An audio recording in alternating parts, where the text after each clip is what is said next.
Discover the power of priority tracking.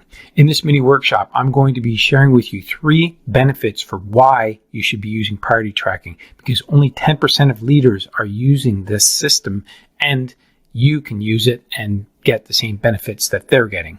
So I'm going to dive in. There's going to be 3 benefits, and you are going to be able to apply these almost immediately. So priority tracking is all about making progress. Making progress is satisfying, and visual measures like marking an X on your calendar or checking off your to-do list provide you with clear evidence of your progress. As a result, they reinforce your behavior and add a little bit of immediate satisfaction to any activity. Visual measurement comes in many forms, from habit trackers, journals, weekly planners, even the page numbers in a book. But perhaps the best way to measure your progress is with a priority tracker.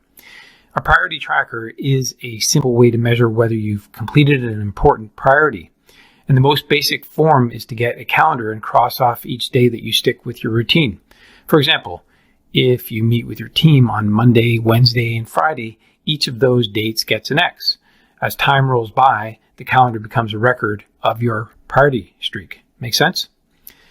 Countless people track their habits, but very few track their priorities. But perhaps the most famous was Benjamin Franklin. Beginning at age 20, Franklin wrote, published, politicked, invented, and experimented and humored, sometimes all at the same time.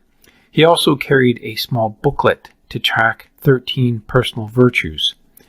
His list included goals like lose no time, be always employed in something useful, and avoid trifling conversation. At the end of each day, Franklin would open his booklet and record his progress. Franklin was not focused on how good or bad a particular day was or how motivated he felt about his progress. He was simply focused on showing up and keeping his streak going of improving his personality and performance. And if you had a mantra, it would be something like don't break the chain. Like don't break the chain of sales calls and you'll be successful in business. Don't break the chain of engaging with great clients and you'll get wealthier faster than you'd expected. And don't break the chain of creating every day and you'll end up with an impressive portfolio. Priority tracking is powerful because it leverages several laws of behavior change. It simultaneously makes a behavior obvious, attractive, and satisfying. So let's break down each one. All right, so we're going to start here with the 3 benefits, and I'm going to share those with you in a mind map. So benefit 1, priority tracking is obvious. And the reason being is recording your last action creates a trigger that can initiate the next one. Priority tracking naturally builds a series of visual cues like multiple X's on your calendar. And when you look at your calendar and see your streak, you'll be reminded to act again. Research has shown that people who track their progress on goals like losing weight, quitting smoking, and lowering blood pressure are all more likely to improve than those who don't. A study of over 1,600 people found that those who kept a daily log lost twice as much weight as those who did not. The fact of tracking, or the act of tracking a behavior, can spark the urge to change it.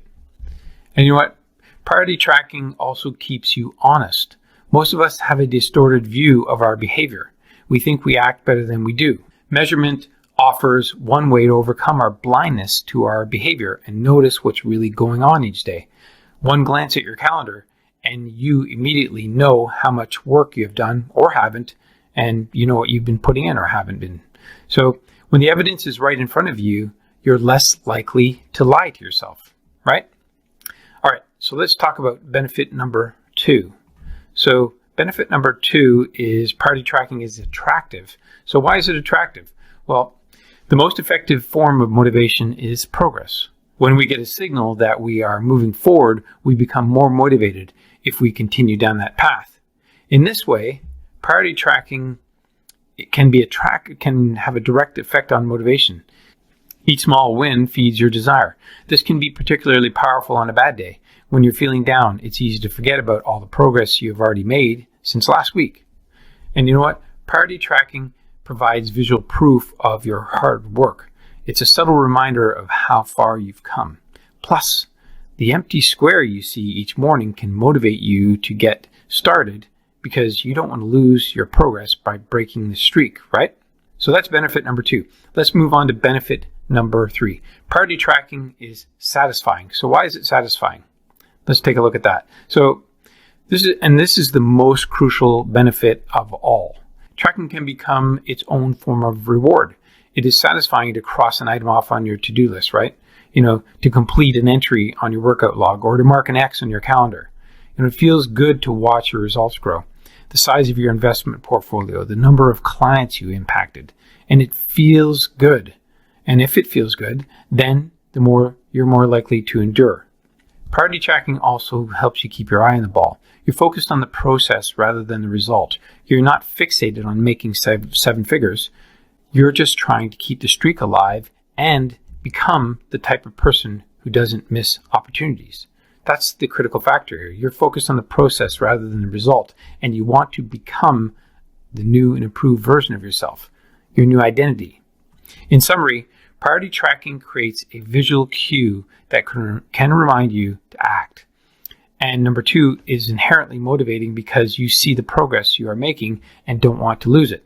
And number 3 feels satisfying whenever you record another successful instance of your priority being completed. Furthermore, priority tracking provides a visual proof that you are casting votes for the type of person you wish to become, which is a delightful form of immediate personal gratification.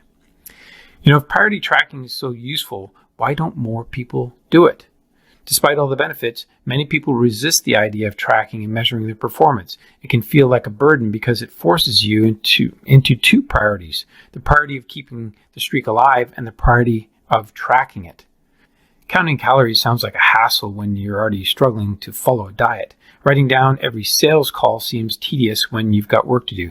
It feels easier to say, I'll just eat less, or I'll try harder, or I'll remember to do it. People inevitably tell me things like, I have a gratitude journal, but I wished I used it more. Or, I recorded my workouts for a week, but then I quit. I've been there myself. I once started a journal to track things that I feel good about. I managed to do it for 1 week and then gave up. So here's the problem. Tracking isn't for everyone, and there's no need to measure your entire life. But nearly anyone can benefit from it in some form, even if it's only temporary. And what can we do to make tracking easier? First, whenever possible, measurement should be automated. You'll probably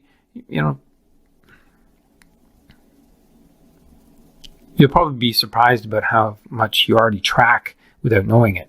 Your credit card, calendar,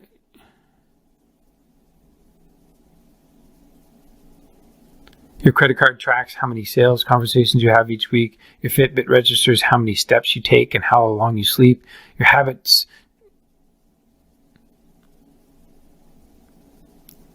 tracker records how many hours you devote to your health. Once you know where to get the data, add a note to your calendar to review it each week or each month, which is a more practical way than tracking it every day. Second, manual tracking should be limited to your most important priorities. It is better to consistently track no more than 3 priorities than to sporadically track 10.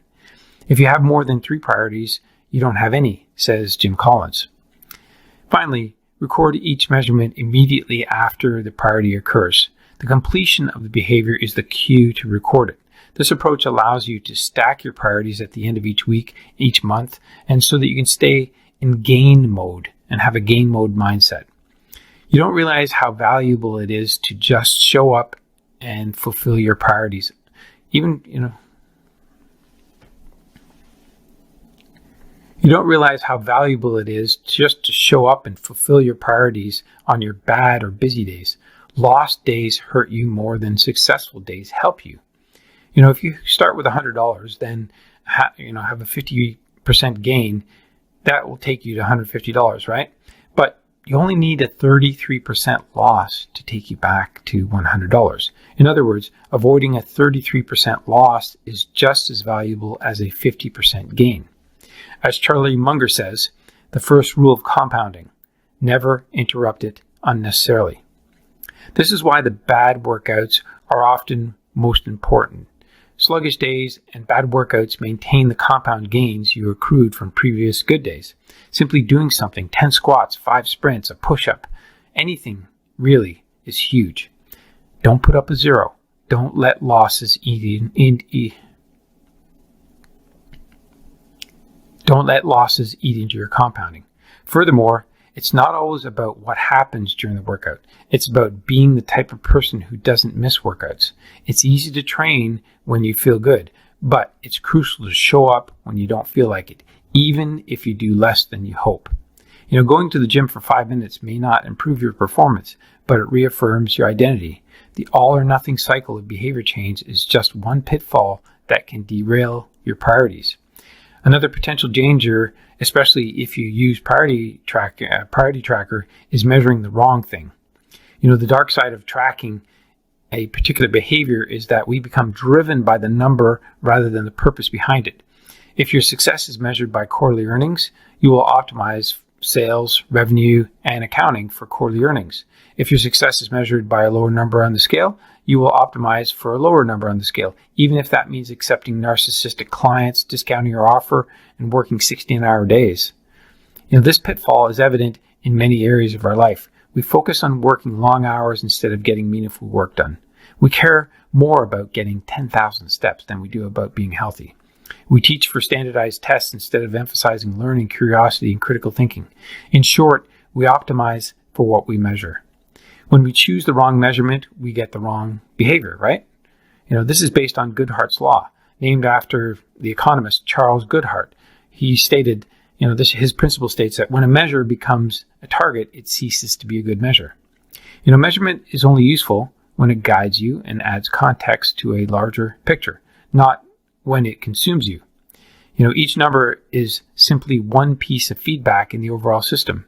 In our data-driven world, we tend to overvalue numbers and undervalue anything ephemeral, soft, and difficult to quantify. We mistakenly think the factors we can measure are the only factors that exist, when that's not true. But just because you can measure something doesn't mean it's the most important thing. And just because you can measure something doesn't mean it's not important at all. All of this to say, it's crucial to keep priority tracking in its proper place. It can feel satisfying to record a priority and track your progress, but the measurement is not the only thing that matters. Furthermore, there are many ways to measure progress, and sometimes it helps to shift your focus to something entirely different. This is why non-scale victories can be effective for weight loss. The number on the scale may be stubborn, so if you focus solely on that number, your motivation will sag. But you may notice that your skin looks better, or you wake up earlier, or your sex drive got a boost. All of these are valid ways to track your improvement.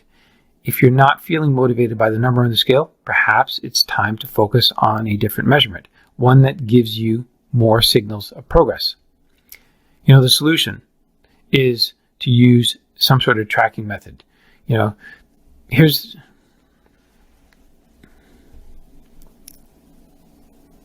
not just any tracking method. The power of 12-week focus is amazing. The power of having a 12-week focus system is incredible.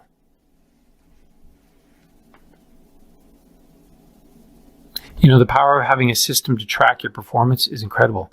And I've created something, and it's called a 12-week focus productivity planner. And it's the best and easiest way for tracking your priorities and to focus on your important priorities and to track your progress. It will drive enhanced results in all areas of your life. It's an innovation of the 12-week year, which makes getting results easier and faster. It's a proven winner. I developed the 12-week Focus Productivity Planner over 4 years ago to help growth-minded entrepreneurs, professionals, and business leaders improve their performance and results. It's a complete system for getting your keystone goals done, staying focused, staying engaged, and getting more done. Recognizing that industry leaders don't have better ideas or strategies and that they simply execute more effectively, I developed a process to help individuals and organizations execute better. And the system is based on what's called periodization. Periodization began as an athletic training program designed to dramatically improve performance. Its principles are focus, concentration, and overload on a specific skill or discipline. The 12-week focus productivity system is the first to implement this technique for business. And we have developed a 12-week approach that moves beyond just training to focus on the critical factors that drive productivity and life balance. So periodization is a business process, and it's a structured approach that fundamentally changes the way leaders think and act. The result is an increased focus on critical actions that drive a healthy and successful business, and the execution of those core activities daily and weekly at a rate sufficient to reach long-term objectives. Periodization creates a sense of urgency each day to do what is necessary. Furthermore, it addresses both harvesting today's opportunities and planting the seeds necessary to ensure continued success in the future. No matter how you measure your progress, priority tracking with a 12-week planner offers a simple way to make your actions more satisfying. Each measurement provides you with a little bit of evidence that you're moving in the right direction and a brief moment of immediate pleasure for a job well done. So if I got your attention with this 12-week focus productivity planner, I'm going to include a link below. You can grab it. It's going to look daunting, I know that, but if you can take the time and get it organized and implement it, then you're going to be able to track your performance, track your priorities, get things done, get into gain mode, and feel really good about yourself. If it seems really difficult and you don't want to do this yourself, you're welcome to send me a direct message and we can look at booking a call so that I can help you get a roadmap done and get your planning set up. And then you can start using this planner, tracking your performance, measuring it backwards, and getting your gains and getting into gain mode. This is going to be a game changer if you are at a stage in your business, in your life, where you want to take it to the next level and you don't want to get caught in the vicious loop of getting nothing done, feeling bad, and letting losses eat into your gains. Hopefully you enjoyed this video. If you did, great, let me know. Otherwise, thanks for watching. See you on my next video.